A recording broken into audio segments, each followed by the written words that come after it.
Selamat datang di SMA Negeri 1 Jampang Tengah.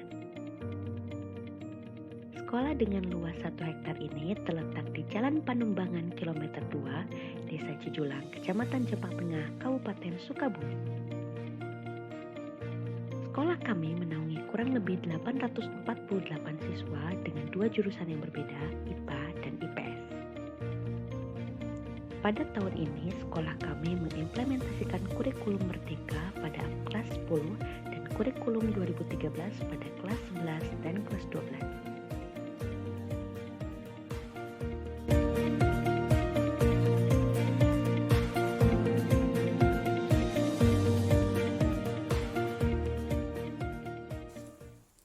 Assalamualaikum warahmatullahi wabarakatuh. Yang saya hormati dosen penguji uji kinerja PPG dalam jabatan kategori 2 Pendidikan Biologi. Perkenalkan, nama saya Intania Zaina Nurhuda dengan nomor peserta PPG 2019-00415864.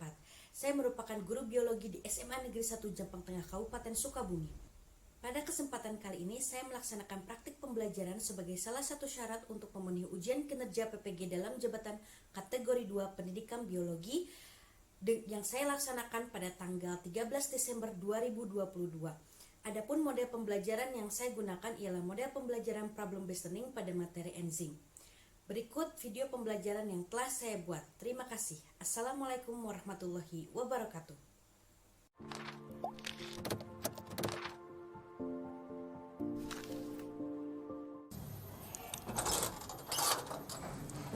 Assalamualaikum.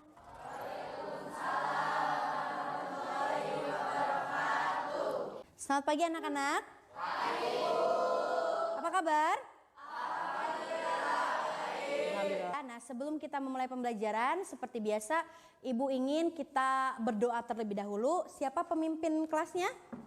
Oke, Wanda, silahkan untuk dipimpin berdoa, nak.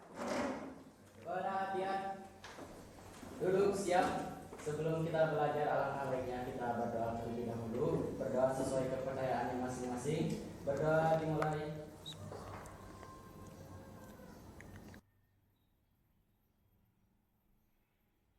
Berdoa selesai. Ucapkan salam. Assalamualaikum warahmatullahi wabarakatuh. Waalaikumsalam warahmatullahi wabarakatuh. Oke, terima kasih Wanda.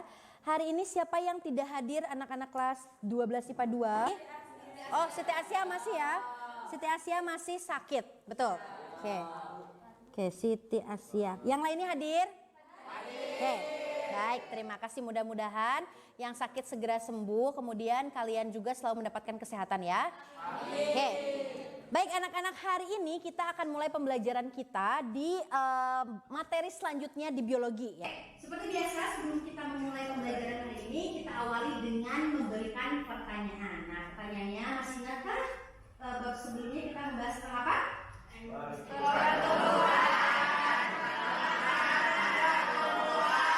Oke, bagus. Pertumbuhan dan perkembangan pada tumbuhan. Nah, berarti kalian masih ingat ya tugas yang sebelumnya pernah Ibu berikan pada kalian, yakni tentang project mini riset. Masih ingat? Masih. Nah, berarti Ibu sekarang boleh bertanya dong dengan kelompok yang kemarin itu membahas mengenai pengaruh suhu terhadap pertumbuhan pada tumbuhan. Kelompok siapa kemarin? Oke, kelompok Mia ya. Mia, Ibu boleh bertanya ya. Kemarin itu kan kamu melakukan proses pertumbuhan pada biji, kemudian itu diberikan perlakuan perbedaan suhu, betul ya? Nah, hasil dari mini riset kamu itu apa? Jadi hasil dari mini riset yang kami lakukan memperlihatkan bahwa biji yang disimpan di dalam suhu yang rendah tidak mengalami pertumbuhan. Namun ketika biji tersebut dikeluarkan dan dikembalikan kepada suhu yang normal, biji tersebut mulai tumbuh. Oke, bagus ya. Tepuk tangan dulu untuk Mia. Terima kasih Mia. Jadi seperti yang tadi Mia katakan, bahwa ternyata ketika biji tersebut dimasukkan ke dalam suhu yang berada, maksudnya berada di lingkungan suhu yang suhunya rendah, itu tidak mengalami pertumbuhan. Sedangkan ketika dia dikeluarkan, kemudian berada di suhu normal, dia mulai mengalami pertumbuhan. Nah, kira-kira dari hasil mini riset yang telah kelompok Mia lakukan, itu kira-kira apa yang terjadi sehingga menyebabkan hasil tersebut bisa terlihat seperti itu? Ada yang mau memberikan pendapatnya? Oke. Karena proses fisiologi pada biji tersebut tidak terjadi Kemungkinan dikarenakan enzimnya tidak aktif. Oke, good. Dia berbicara, Putri ya. Makasih ya Putri, tepuk tangan untuk Putri dulu. Jadi Putri itu berbicara mengenai ada pengaruh enzim yang tidak bekerja sehingga proses fisiologis pada biji tersebut akhirnya tidak aktif dan masih melakukan dormansi biji ya, sehingga dia tidak mengalami pertumbuhan. Nah, itu bagus sekali, berarti kita sudah berbicara tentang enzim nih. Nah, Ibu masih mau tanya lagi nih ya. Kalau begitu apakah kalian masih ingat ketika kalian di angkatan sebelumnya kelas 11 kita berbicara tentang enzim pencernaan? Ada yang masih ingat? Masih ya? Oke, good. Angga juga masih ingat. Masih ingat, Wanda? Nah, kan ketika berbicara tentang enzim pencernaan itu kok bisa ya enzim itu di setiap organ pencernaan itu enzimnya berbeda? Kira-kira kenapa? Dikarenakan senyawa yang dibantu oleh enzimnya pun berbeda-beda. Contohnya di lambung, enzim pepsin merubah protein menjadi pepton. Oke, bagus sekali ya. Bagus sekali karena Angga masih ingat bahwa salah satunya adalah enzim pepsin itu merubah protein menjadi pepton di lambung. Nah, itu karena berbeda juga. Nah, berarti kita akan kalian tahu kan hari ini kita akan membahas tentang apa? Tentang enzim. Ibu ingin melihat dulu kemampuan awal kalian dengan melaksanakan pretest. Siap? Oke, kita masuk ke kuisis terlebih dahulu ya. Oke, anak-anak kita mulai ya. Silakan masuk ke kuisisnya. Kemudian kalian masukkan kode yang tertera di depan layar. Kodenya adalah 541210. Silakan untuk memasukkan kode, kemudian beri nama kalian dan masuk. Kita mulai masuk ya. Baik. Kita mulai proses pretestnya. Yang belum masuk silakan menyusul, yang sudah siap-siap untuk memulai pretestnya.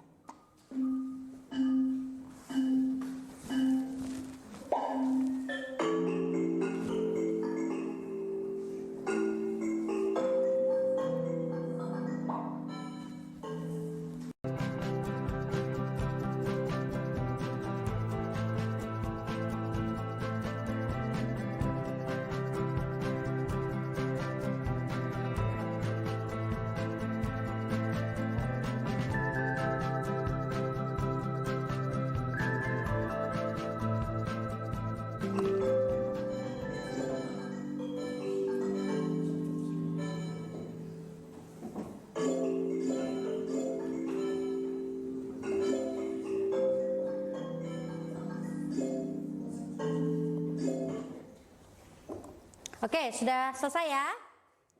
Sudah? Bagaimana hasilnya? Masih kurang bagus? Tidak apa ya?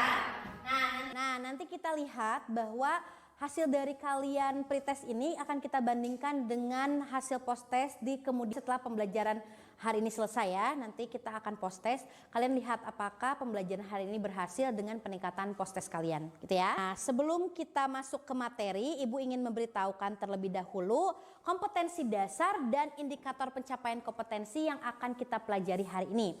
Yang pertama kita lihat dulu ada kompetensi dasar untuk pengetahuan yakni 3.2 mengenai menjelaskan proses metabolisme sebagai reaksi enzimatis dalam makhluk hidup.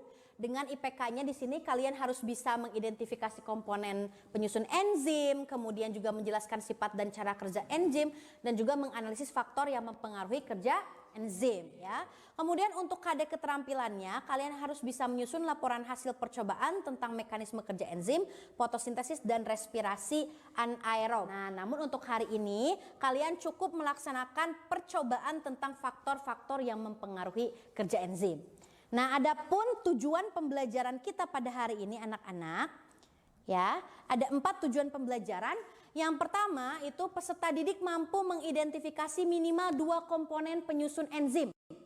Kemudian yang kedua, peserta didik mampu menjelaskan sifat dan cara kerja enzim dengan tepat.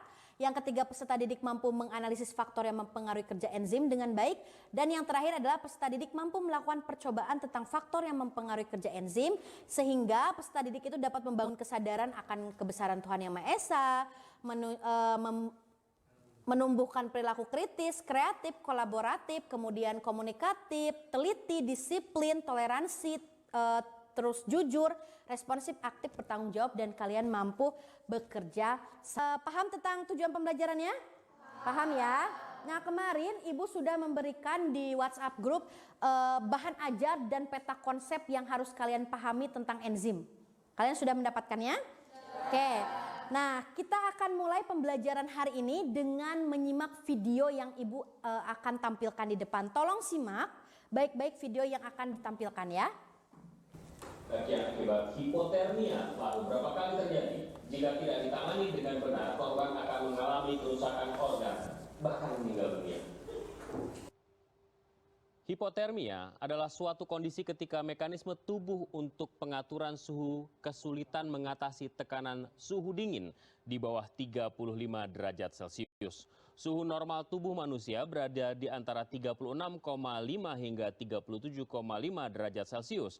Di luar suhu tersebut, respon untuk mengatur suhu akan aktif menyeimbangkan produksi panas dalam tubuh. Beberapa kasus hipotermia saat pendakian yang pernah terjadi antara lain, kita lihat bersama. Pada Mei 2013, Taufik Umar Zainuddin, remaja berusia 16 tahun, hilang saat mendaki Gunung Merbabu dan bertahan selama 4 hari hanya dengan minum air sebelum ditemukan warga di tepi jurang Nagrong. Beginilah suasana Poji ketika sore hari. Tidak banyak orang yang lewat, tidak banyak kendaraan, dan pohon-pohon juga pada musim dingin seperti ini berguguran daunnya, sehingga yang tersisa hanya batang dan ranting-ranting aja. Banyak burung yang melakukan migrasi. Burung yang melakukan migrasi dengan jarak paling jauh adalah Arctic Tern. Mereka melakukan migrasi dengan jarak mencapai 35.000 km. Umumnya, burung bermigrasi dari selatan ke utara atau sebaliknya. Alasan mereka melakukan migrasi adalah karena cuaca, sumber makanan, musim kawin, dan kondisi di habitatnya. Berikan pendapatmu tentang video yang telah kamu amati tersebut. Ada yang mau memberikan pendapatnya menanggapi video yang ada di depan kalian tadi? Oke, silahkan. Ya, silahkan Rega. Dari video tersebut memperlihatkan kasus hipotermia, tumbuhan yang meninggalkan batang dan ranting pada tumbuhan, dan fenomena migrasi pada hewan. Oke ya, ada 3 fenomena. Terima kasih Rega, tepuk tangan dulu untuk Rega. Sekali, jadi ada 3 fenomena yang tadi ditanggapi oleh Rega. Yang pertama adalah hipotermia, kasus hipotermia. Yang kedua adalah fenomena di mana hanya tersisa ranting dan juga batang pohon ketika musim dingin. Dan yang terakhir adalah fenomena migrasi yang dilakukan oleh beberapa hewan untuk menghindari cuaca yang ekstrim ketika musim dingin. Nah, kalian juga mungkin menanggapi video tersebut hampir sama seperti Rega kan ya? Nah, anak-anak, sebelum nanti kalian itu akan memberikan identifikasi masalah dari video yang telah kalian amati tadi, Ibu akan memberikan sedikit materi mengenai pembelajaran yang akan kita pelajari hari ini. Kalian ini masuk ke dalam bab kedua, yakni mengenai enzim dan metabolisme. Nah, metabolisme itu kan reaksi kimia yang ada pada tubuh kita. Seluruh reaksi kimia yang ada pada tubuh kita itu disebut dengan metabolisme. Nah, anak-anak, aktivitas metabolisme itu pasti hubungannya dengan enzim. Jadi setiap aktivitas metabolisme di dalam tubuh kita itu pasti membutuhkan enzim. Nah, hari ini kalian harus tahu mengapa enzim itu bisa penting. Kenapa kasus hipotermia itu bisa terjadi. Mengapa fenomena dormansi pada tumbuhan di musim dingin itu terjadi. Nah, kalian harus bisa mengetahui penyebabnya dan juga solusi apa yang bisa kalian berikan dari kasus-kasus yang kalian lihat di video yang kalian amati tadi. Gitu ya. Nah, oke. Ini tentang enzim. Jadi enzim itu adalah protein yang bertindak sebagai biokatalisator dalam tubuh makhluk hidup, di mana fungsi dari enzim itu sendiri dia itu untuk mempercepat laju reaksi dengan menurunkan energi aktivasinya. Nah, sekarang Ibu mau tanya, ada yang tahu apa saja komponen dari enzim? Oke, good, protein. Lalu apa lagi? Oke, gugus prostetik. Bagus sekali ya. Berarti kalian sudah membaca mengenai materi tentang enzim, tentang komponennya. Nah, kita lihat betul sekali bahwa komponen enzim itu terdiri atas sebagian besarnya atas senyawa protein yang kita sebut dengan apoenzim. Nah, selain apoenzim ternyata ada tambahan lain agar enzim tersebut bisa bekerja, yakni yang disebut dengan gugus prostetik yang terdiri atas koenzim dan kofaktor.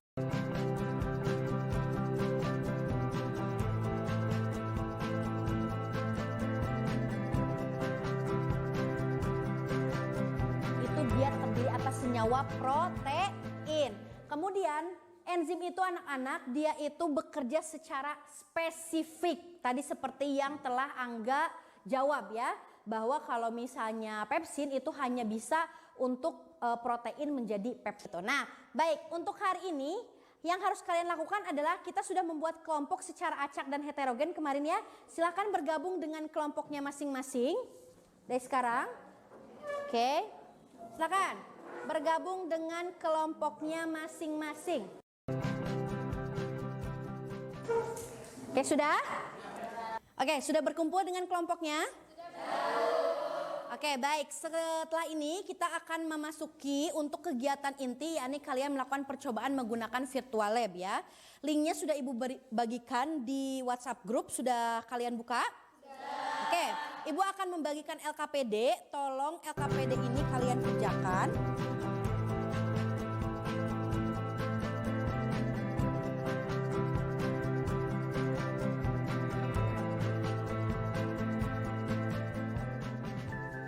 Sudah dapat LKPD-nya? Oke. Nah, LKPD tersebut di situ ada kegiatan dan langkah-langkah virtual lab yang harus kalian lakukan. Kalian dibebaskan untuk melakukan percobaan virtual lab enzim katalase menurut kelompok kalian sendiri. Jadi diskusikan untuk perlakuan dan yang lain sebagainya itu diserahkan kepada kalian ya. Kalian boleh melakukan berbagai macam variasi perlakuan sehingga mendapatkan hasil yang berbeda-beda. Paham? Oke, silahkan untuk dimulai.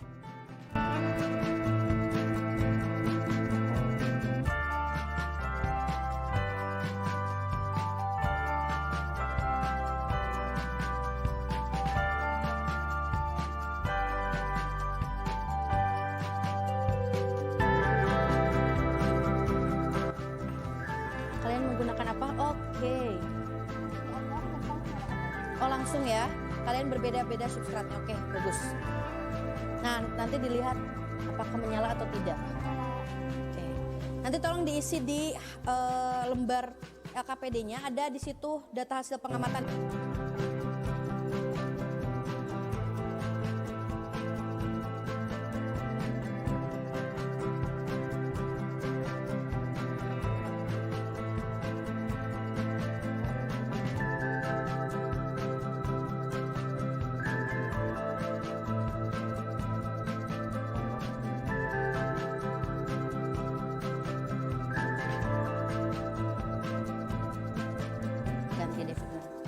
Perlakuannya bisa senyawa, bisa juga suhu. Jadi suhunya bisa diganti-ganti, misalnya mau suhu rendah atau misalnya mau suhu sedang atau nanti suhu tinggi. Nanti kalian lihat perbedaannya ya.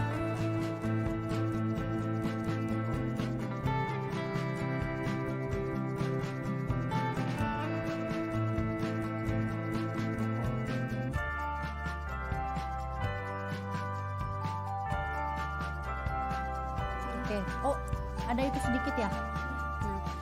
Untuk yang sedikit sama banyak boleh dibedakan dengan tanda plus. Jadi kalau yang banyak volumenya tanda plusnya banyak, untuk yang sedikit berarti tanda plusnya sedikit. Tapi kalian harus kasih keterangan di data hasil pengamatan ya. Silakan diisi dulu. Baik anak-anak, setelah mendapatkan hasil pengamatan, jangan lupa diisi berbagai pertanyaan yang ada di LKPD-nya ya. Termasuk solusi ataupun penyebab dan solusi dari permasalahan yang kalian buat di awal-awal identifikasi masalah. Itu harus dijawab ya. Oke, setelah itu baru disimpulkan. Nanti setelah selesai baru kita akan sajikan di depan.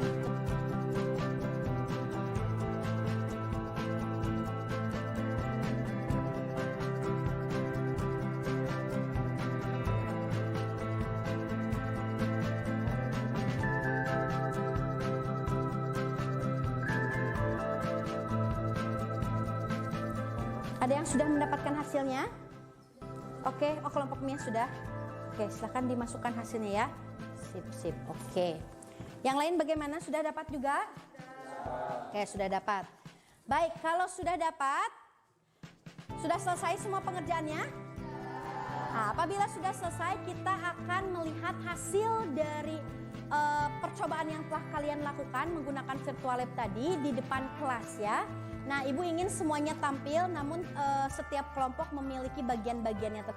Kelompok, oke, silakan kelompok Mia perwakilannya ke depan untuk memperlihatkan hasil atau memberikan presentasi hasil dari kerja kelompok kalian ya.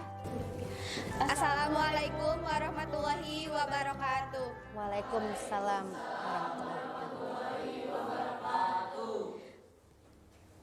Kami perwakilan dari kelompok 1 akan mempresentasikan hasil diskusi kami. Sebelumnya perkenalkan, saya Nazar Rohaila. Saya Siti Nur Rahmiati. Baik, untuk selanjutnya akan dijelaskan oleh rekan saya.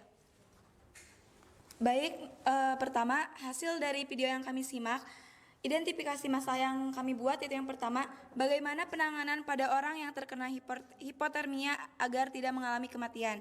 Kedua, apa yang menyebabkan adanya migrasi pada hewan-hewan tertentu seperti pada burung dan karibau pada musim dingin.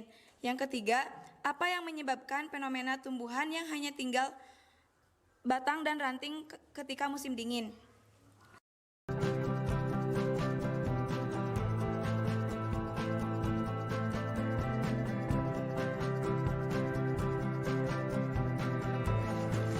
Adapun hasil dari pengamatan yang telah kami lakukan, dan ini ada video dari kami tadi saat melakukan praktikum. Yang pertama, di sini kita menggunakan ekstra hati, ekstra kentang, dan ekstra apel. Nah, masing-masing diberikan suhu 30 derajat Celcius. Dan ditambahkan 2 tetes H2O2 pada masing-masing ekstra tersebut. Oke ya, bagus.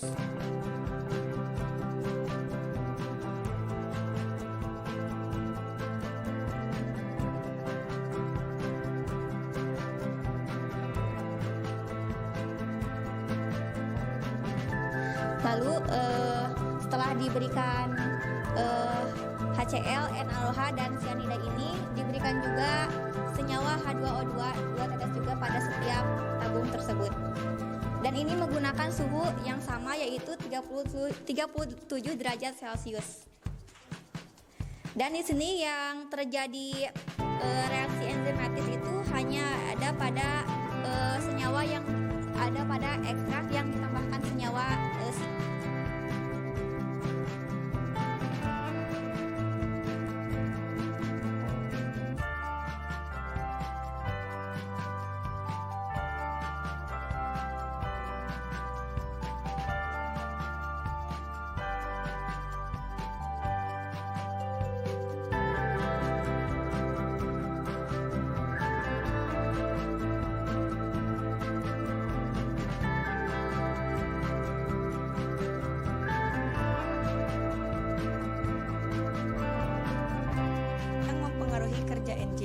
Jadi, dari kegiatan praktikum yang kami lakukan, dihasilkan bahwa faktor yang mempengaruhi kerja enzim adalah pH dan inhibitor.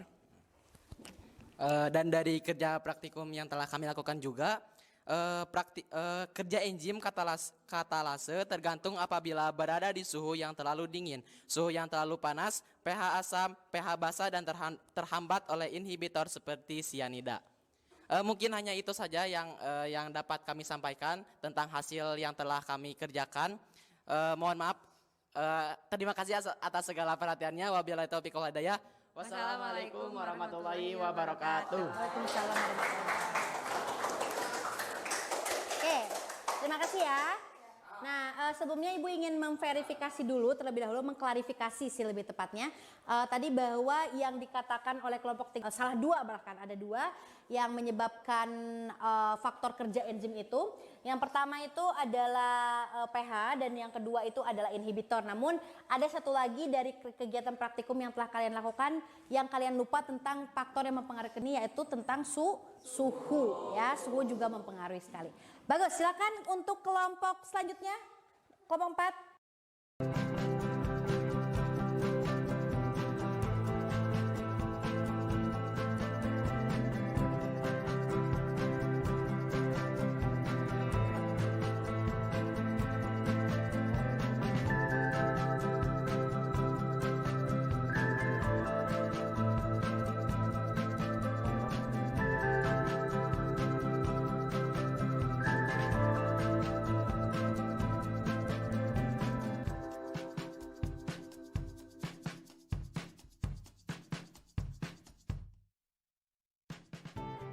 akan menyampaikan penyebab dari hipotermia dan pertolongan pertama agar tidak terjadi resiko yang lebih membahayakan dari hipotermia.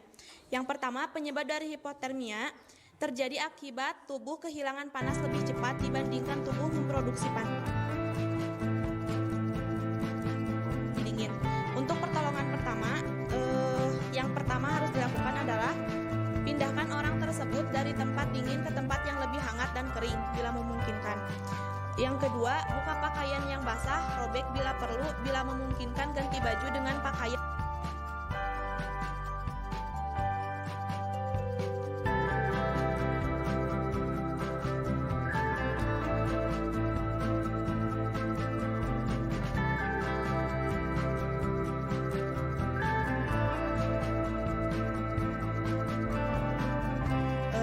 mungkin ada yang ingin ditanyakan atau menambahkan?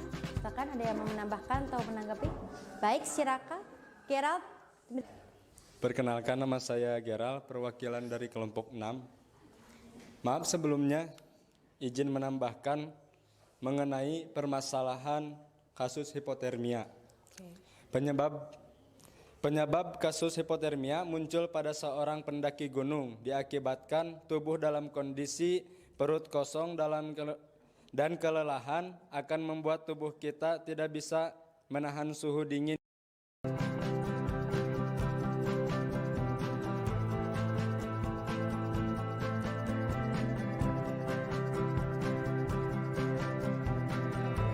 Usahakan untuk tetap bergerak. Yang terakhir, segera hubungi tim medis. Oke, baik. Terima kasih, tepuk tangan untuk Gerald ya atas pertanyaan ya. Baik, terima kasih untuk perhatiannya. Sekian dari kelompok kami. Wassalamualaikum warahmatullahi wabarakatuh. Waalaikumsalam warahmatullahi wabarakatuh. Oke, bagus sekali ya. Nah, terima kasih yang sudah melaksanakan presentasi hasil dari percobaan dan juga pemecahan masalah atas identifikasi masalah yang telah kalian buat, lalu kalian temukan solusinya ya. Tadi ada mengenai solusi orang yang terkena hipotermia. Baik, dimana kalau ketika kita bertemu dengan orang yang memang mengalami hipotermia, pertolongan pertama yang diperlukan oleh kalian adalah mengatasi kedinginan orang tersebut untuk memindahkannya ke tempat yang lebih hangat dan juga mengganti bajunya yang sekiranya dingin dan basah untuk diberikan pakaian yang baru lebih hangat dan juga makanan, minuman atau makanan yang lebih hangat sehingga tubuhnya akan menghasilkan kalor atau panas baru dan bisa mengatasi turunnya suhu yang dia rasakan. Nah, hal itu tentu saja berhubungan dengan proses enzimatis di dalam tubuhnya, betul tidak? Ya, ketika kita menaikkan suhu lingkungan, maka proses enzimatis tersebut akan mulai muncul kembali. Karena sifat dari enzim, sifat dari enzim itu anak-anak, dia karena sebagian besarnya itu terdiri atas protein, maka dia mengikuti sifat protein. Nah, protein itu dia tidak akan aktif ya, enzim itu tidak akan aktif pada suhu rendah dan rusak pada saat suhu yang sangat tinggi. Nah, ketika suhu rendah tersebut kembali kalian usahakan pertolongan awal untuk menjadi lebih optimal suhunya, lebih hangat, maka enzim tersebut yang tadinya tidak aktif akan aktif kembali. Nah, itu merupakan solusi yang baik untuk pertolongan pertama pada korban yang terkena hipotermia. Bagus ya. Nah, baik, untuk selanjutnya Ibu ingin memberikan kesempatan pada kalian atau teman-teman yang lain yang sekiranya ada materi yang masih belum dipahami. Siapa yang ingin bertanya? Oke, silakan. Ya, sebelumnya izin bertanya Bu, di sini saya belum memahami mengenai inhibitor yang mempengaruhi kerja enzim. Oke, inhibitor yang mempengaruhi kerja enzim. Oke, bagus.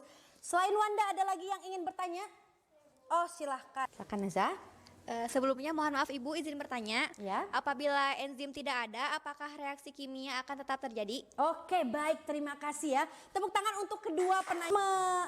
Untuk menjawab pertanyaan dari Wanda tadi mengenai inhibitor, Ibu ingin kalian melihat tampilan PowerPoint di depan kalian. Ini adalah tentang inhibitor ya. Jadi anak-anak, inhibitor itu ada dua. Yang pertama ada inhibitor kompetitif. Yang kedua adalah inhibitor non-kompetitif.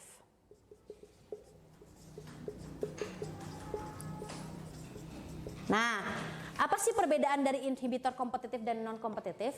Nah, dari katanya, dari asalnya saja ini sudah kompetitif, berarti dia mengkompetisi sesuatu hal pada kerja enzim.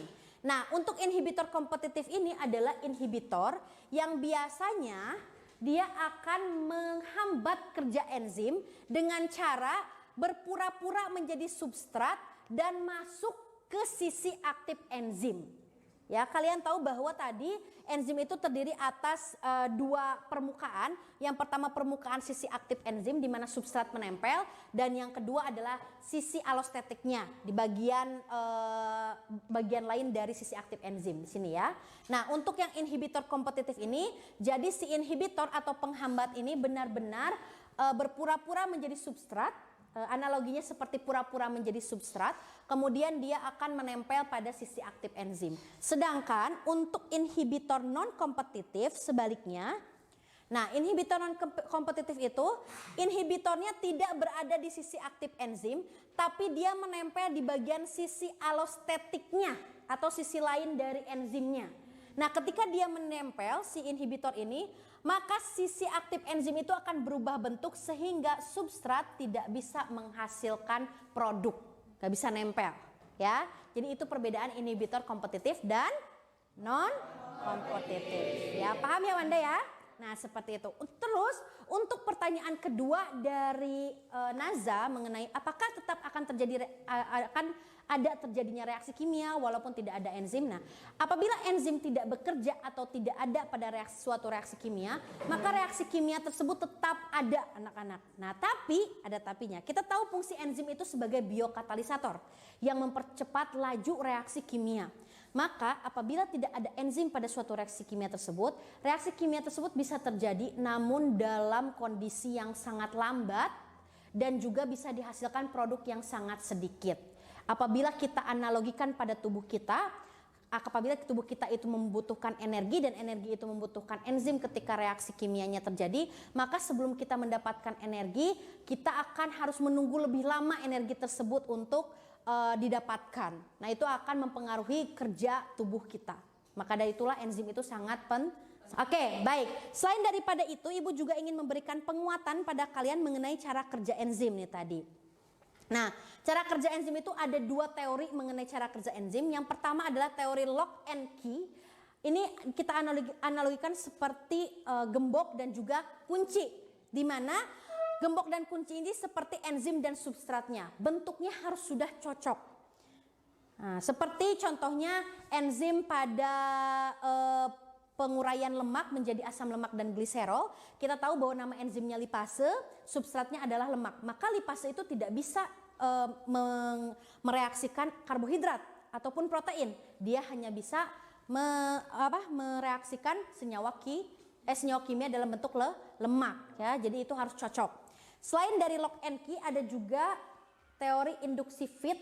Nah, induksi fit ini cara kerjanya ini hampir sama seperti lock and key, tapi pada induksi fit ini si enzim itu akan membentuk seperti sesuai dengan substratnya. Jadi tidak harus seperti gembok dan kunci, tapi enzim tersebut akan memberikan bentuk yang sama seperti substratnya. Itu yang disebut dengan teori induksi fit. Gitu ya. Oke, ada yang mau ditanyakan lagi mengenai materi tentang enzim? Apakah sudah paham semuanya? Oke, kalau sudah paham, Ibu minta satu orang untuk menyimpulkan pembelajaran pada hari ini. Siapa yang ingin menyimpulkan? Saya, Bu. Oke, silakan. Kesimpulan pembelajaran hari ini, yang pertama, enzim merupakan biokatalisator yang berfungsi mempercepat reaksi kimia dalam tubuh organisme dengan menurunkan energi aktivasinya. Yang kedua, enzim memiliki komponen apoenzim dan gugus prostetik. Yang ketiga, enzim memiliki sifat bekerja secara spesifik, bekerja secara bolak-balik, dibutuhkan dalam jumlah sedikit. Yang keempat, faktor kerja enzim terdiri atas suhu, pH, inhibitor, konsentrasi substrat, dan konsentrasi enzim. Yang kelima, enzim sangat berperan penting bagi organisme. Jadi manfaat yang bisa diambil dari pembelajaran hari ini, kita bisa menemukan solusi pertolongan pertama pada orang yang terkena hipotermia, penyebab adanya dormasi tumbuhan, dan migrasi yang dilakukan oleh hewan di musim dingin untuk dapat mempertahankan kehidupannya. Oke, terima kasih Ilman. Tepuk tangan dulu untuk Ilman. Baik, karena sudah paham, mari kita lihat apakah pemahaman kalian benar-benar sudah paham pembelajaran hari ini. Paham atau tidak akan ditunjukkan pada hasil post-test yang akan kita laksanakan. Silakan buka kuisisnya kembali dan masuk ke kode 454985. Silahkan.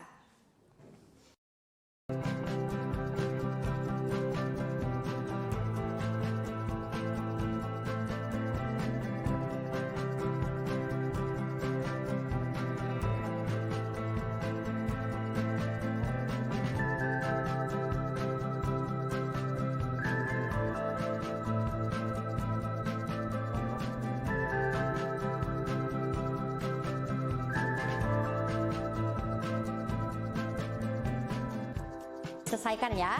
Baik anak-anak, sudah selesai? Sudah, bagus. Bagaimana hasilnya? Alhamdulillah. Oke, lebih baik ya dari pretester tadi ya. Ibu juga melihatnya banyak yang betul. Bagus. Nah, karena hari ini sudah selesai pembelajaran, seperti biasa sebelum kita tutup, Ibu ingin kita berefleksi dulu nih ya. Refleksi pembelajaran hari ini. Menurut kalian bagaimana pembelajaran kita hari ini? Silahkan, ada yang mau memberikan pendapatnya mengenai pembelajaran hari ini? Silahkan Irfan. Menurut saya pembelajaran hari ini tuh menarik dan juga menyenangkan, Bu. Nah, yang sebelumnya itu saya belum begitu mengerti mengenai enzim ini. Berkat virtual lab saya menjadi lebih paham gitu dan mengerti tentang enzim ini, Bu. Oke, baik. Terima kasih, tepuk tangan untuk Irfan ya. Nah, baik anak-anak, Ibu menggunakan virtual lab merupakan salah satu alternatif kita karena kita tidak bisa menggunakan laboratorium kita ya, karena masih ada proses perenovasian kelas sehingga lab akhirnya dipakai virtual lab lainnya. Nah, Ibu akan mengirimkan penilaian diri dan penilaian teman sebaya untuk melihat hasil penilaian kalian. Jadi kalian harus menilai diri kalian sendiri dan juga menilai teman sekelompok kalian ketika melakukan kegiatan diskusi. Nanti di Google Form akan Ibu berikan ya. Jadi tolong diisi. Kemudian juga untuk materi selanjutnya setelah pembelajaran enzim ini, di pertemuan berikutnya kita akan membahas mengenai metabolisme. Di mana metabolisme itu ada dua, katabolisme dan anabolisme. Tolong dibaca-baca dulu tentang materi tersebut. Nanti kita akan mulai mengetahui apa itu perbedaan dari katabolisme dan anabolisme, lalu apa saja contohnya. Oke? Kalau begitu, kalau sudah cukup, kita tutup dengan doa. Silahkan. Tadi siapa yang memimpin? Wanda ya? Wanda silakan untuk memimpin kembali doa penutup pembelajaran kita hari ini. Perhatian, berani mulai. Sudah selesai, ucapkan salam. Assalamualaikum warahmatullahi wabarakatuh. Oke, terima kasih banyak untuk hari ini. Mudah-mudahan bermanfaat. Ibu cukupkan. Ibu tutup. Assalamualaikum warahmatullahi wabarakatuh. Waalaikumsalam warahmatullahi wabarakatuh. Oke, tepuk tangan.